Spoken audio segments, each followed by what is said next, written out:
At narito na naman ang mainit na balita mula sa mundo ng social media na hatid sa inyo ni Madam Chika.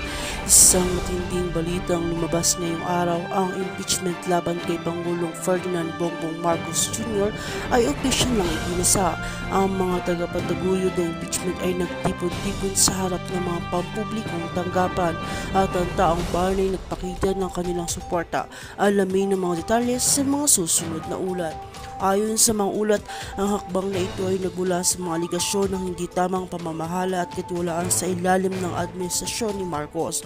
Ang mga mamamayan at ilang mga mambabatas ay nag-udyok na magpasa ng resolution at magsulong ng impeachment. Isang pangunahing dahilan na binanggit ay ang mga isyu ng ekonomiya at ang pagtaas ng presyo ng mga bilihin na labis na nakakapekto sa nakakarami. Sa isang press conference, ang mga leader ng opisyon ay nagbigay din ng mga impeachment sa isang demokratikong proseso na dapat igalang. Ayon sa kanila, ang impeachment ay hindi lamang upang tanggalin ang Pangulo, kundi upang ipakita sa mga tao na may pananagutan na manghalal ng opisyal na kanilang mga aksyon. Bilang sa mga nagtataguyod ng impeachment ay ang mga grupong tatanggol ng karapatan sa mga mamamaya at mga NGO. Samantalang nag-organisa ng mga rally ang mga taga-suporta ni Pangulong Marcos upang ipakita ang kanilang pagtutol sa impeachment. Ayon sa kanila, ang hakbang na ito ay isang political motivated move na naglalayong pabagsakin ng kasalukuyang administrasyon. Hindi ito makatarungan, dapat tayong magkaisa sa halip ng pagbagsak. Payag ng isang leader ng kilusang sumusuporta sa Pangulo. Habang patuloy ang mga pag-uusap, ang mga eksperto sa politika ay nagbigay sa kanilang mga opinyon tungkol sa mga posibleng kahihinatnan ng impeachment.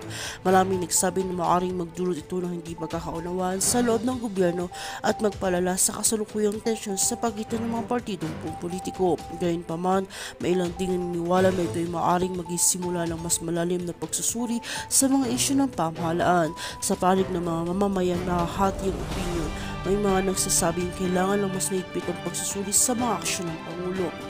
Habang iba naman ay umaasang magpapatuloy ang mga proyektong nakikinabang sa bayan, ang mga ordinaryong tao ay maglalabas ng kanilang saloobin sa social media kung saan ang mga hashtag na kaugnay sa impeachment ay umuusad sa mga trending topic. Tulad ng ating nakikita, ang impeachment laban kay Pangulong Bongbong Marcos ay hindi lamang isang issue ng politika, kundi isang usaping may malalim na koneksyon sa bawat buhay ng Pilipino. Sa mga susunod na araw, tiyak na magiging mas masigla ang talakayan ukol dito. Patuloy nating subaysbayan ang mga kaganapan at mga hakbang na gagawin ng taong bayan. At kung bago ka pa lamang sa aking channel, ay huwag kalimutang mag-like, share, and subscribe para update ka sa aming bagong balita.